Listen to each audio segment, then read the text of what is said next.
Pernahkah kamu duduk sendirian di malam hari, dan tiba-tiba satu kalimat muncul di kepalamu? Andai saja waktu itu, aku... 3 kata itu. 3 kata yang membuka pintu ke ruangan penuh kenangan yang ingin kamu gambar ulang.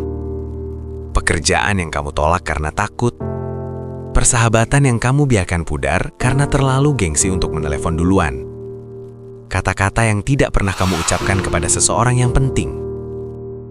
Dan sekarang, tidak akan pernah bisa. Penyesalan punya cara datang yang aneh. Dia tidak mengetuk pintu. Dia masuk diam-diam, duduk di sebelahmu, dan menolak untuk pergi. Mungkin kamu pernah bertanya, kenapa pikiranmu bisa memutar ulang masa lalu dengan begitu jelas? Lebih jelas dari apa yang terjadi kemarin. Padahal semua pemutaran ulang itu tidak mengubah apa-apa. Dan itulah kekejaman sekaligus keanehan penyesalan. Penyesalan bukan sekedar sedih tentang masa lalu. Penyesalan adalah tabrakan antara apa yang sudah terjadi dan apa yang kamu bayangkan bisa terjadi. Kamu menciptakan realitas alternatif di kepalamu, lalu meyakinkan dirimu bahwa versi itu pasti lebih baik. Ini yang bikin penyesalan begitu lengket. Dia tidak hanya hidup dari ingatan, dia hidup dari fantasi. Dan fantasimu, tidak seperti kenyataan, bisa terus disempurnakan tanpa batas. Kalau kamu merasa topik seperti ini penting untuk dipahami, psikologi di balik emosi yang sering kita rasakan tapi jarang kita sadari, pertimbangkan untuk subscribe. Di channel ini kita akan terus membongkar hal-hal seperti ini. Sekarang, mari kita lanjut ke sesuatu yang lebih dalam.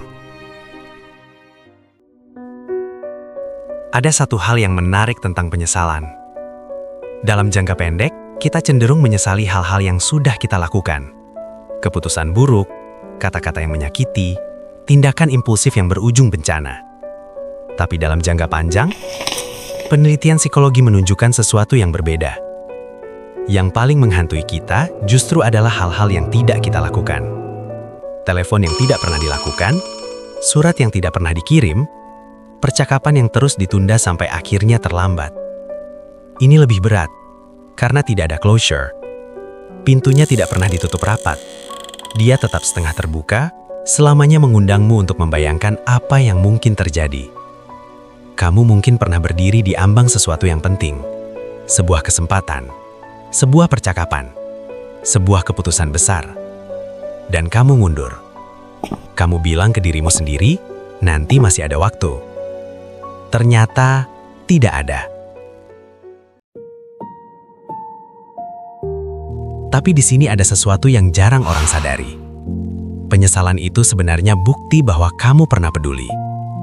Bukti bahwa kamu pernah punya visi untuk hidupmu. Dan kalau kamu mau mendengarkan dengan lebih teliti, penyesalan juga bukti bahwa ceritamu belum selesai. Penyesalan yang paling menyakitkan, tentang kata "aku sayang kamu" yang tidak pernah diucapkan misalnya, bukan hanya luka, itu pengingat bahwa cinta masih mungkin, masih ada, masih mendesak. Pertanyaannya bukan bagaimana menghapus penyesalan. Mungkin menghapusnya justru berarti menghapus pelajaran yang membuatmu lebih bijak. Pertanyaan yang lebih jujur adalah bagaimana kamu membawanya. Dan ini membawa kita ke sesuatu yang lebih dalam. Penyesalan dan rasa syukur ternyata bisa hidup di ruangan yang sama. Kamu bisa meratapi jalan yang tidak kamu ambil, sambil tetap mencintai tempat di mana kamu berakhir sekarang. Kamu bisa berharap sesuatu berbeda, sambil memahami bahwa tanpa kesalahan-kesalahan tertentu, tanpa penundaan-penundaan tertentu, tanpa belokan-belokan yang salah, kamu tidak akan jadi orang yang sekarang. Dan mungkin kamu tidak akan pernah menemukan orang-orang yang paling berarti dalam hidupmu. Seorang filsuf pernah menulis bahwa hidup hanya bisa dipahami dengan melihat ke belakang, tapi harus dijalani dengan melihat ke depan. Mungkin itu cara paling jujur untuk memegang penyesalan. Bukan sebagai kutukan, tapi sebagai bagian dari peta. Itu tanda di grafik yang bilang, di sini kamu belok kiri bukan kanan. Di sini kamu berhenti bukan melanjutkan. Dan mungkin dengan cukup jarak, kamu bisa melingkari tanda-tanda itu, bukan dengan malu, tapi dengan pemahaman.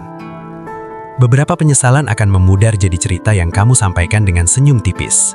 Yang lain akan selalu menyengat, tidak peduli berapa banyak waktu berlalu. Tapi kedua jenis itu mengajarkan hal yang sama. Bahwa hal paling berbahaya bukan gagal.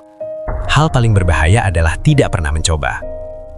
Dan kalau kamu masih di sini, masih bernafas, masih mampu menginginkan sesuatu, maka pintunya tidak pernah benar-benar tertutup. Penyesalan mungkin permanen, tapi kemungkinan untuk berubah juga permanen.